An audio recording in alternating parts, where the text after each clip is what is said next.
आज मैं आपके लिए लेके आई हूँ चटपटे चने की रेसिपी, जो टेस्ट में तो बेस्ट है लेकिन हेल्थ के लिए तो सुपर बेस्ट है, क्योंकि चना खाना तो बहुत ही अच्छा होता है।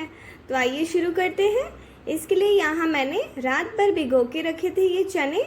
ये 1.5 बाउल चने हैं जो मैंने भिगो के रखे थे। इसे हम कुकर में डाल के और पानी ऐड करके और नमक डाल के 3 सीटी लगवा लेंगे। पानी चने से ऊपर तक आना चाहिए, इतना पानी मैंने ऐड किया था। देखिए 3 सीटी के बाद ये काफ़ी अच्छे से सॉफ्ट हो जाते हैं। देखिए इस तरह से। तो अब हम चलते हैं आगे के प्रोसेस के लिए। इसके लिए मैंने पैन में 2 टेबलस्पून ऑयल लिया है। इसमें ऐड किया है जीरा और फिर इसमें हम ऐड कर लेंगे 2 प्याज बारीक कटे हुए। ये थोड़ा सा कलर चेंज हो जाए फिर अब हम इसमें ऐड करेंगे 1 बारीक कटा हुआ टमाटर, नमक। इन चीज़ों को अच्छे से मिक्स करने के बाद हम बाकी के मसाले एक बाउल में ले लेंगे। तो यहाँ मैंने लिया है 1 चम्मच लाल मिर्च, 1/4 चम्मच हल्दी पाउडर, 1 चम्मच धनिया पाउडर और 1 चम्मच आमचूर। इसमें हम थोड़ा सा पानी ऐड करके इसे मिक्स कर लेंगे अच्छे से और फिर हम ये मिक्सचर ऐड करेंगे इसमें।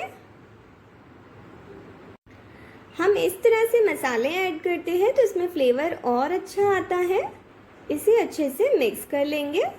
मसाला अच्छे से घुल जाएगा और बहुत चटपटा सा टेस्ट आएगा। तो हम इसे कवर करके 2 मिनट तक कुक करेंगे। इससे प्याज और टमाटर दोनों सॉफ्ट हो जाएंगे। तो प्याज और टमाटर को हम इस तरह से थोड़ा सा मैश कर लेंगे। फिर हम इसमें ऐड करेंगे चने जो हमने बॉईल करके रखे थे। इसे बहुत अच्छे से मिक्स कर लेंगे। अब गैस का फ्लेम ऑफ कर देंगे और इसमें ऐड करेंगे हरा धनिया, काफ़ी सारा। इसमें ये टेस्ट बहुत अच्छा आता है हरा धनिया का भी। तो अब सर्व करने के लिए इसके ऊपर हम डालेंगे कच्चा प्याज बारीक कटा हुआ, टमाटर थोड़ा सा बारीक कटा हुआ। अब इसमें हम आधा नींबू निचोड़ लेंगे। नींबू का टेस्ट इसमें बहुत गजब का आता है। और इसमें आप ऊपर से चाट मसाला भी डाल सकते हैं, उससे इसका टेस्ट और बढ़ जाता है। तो इसी तरह से हम ये सर्व करेंगे।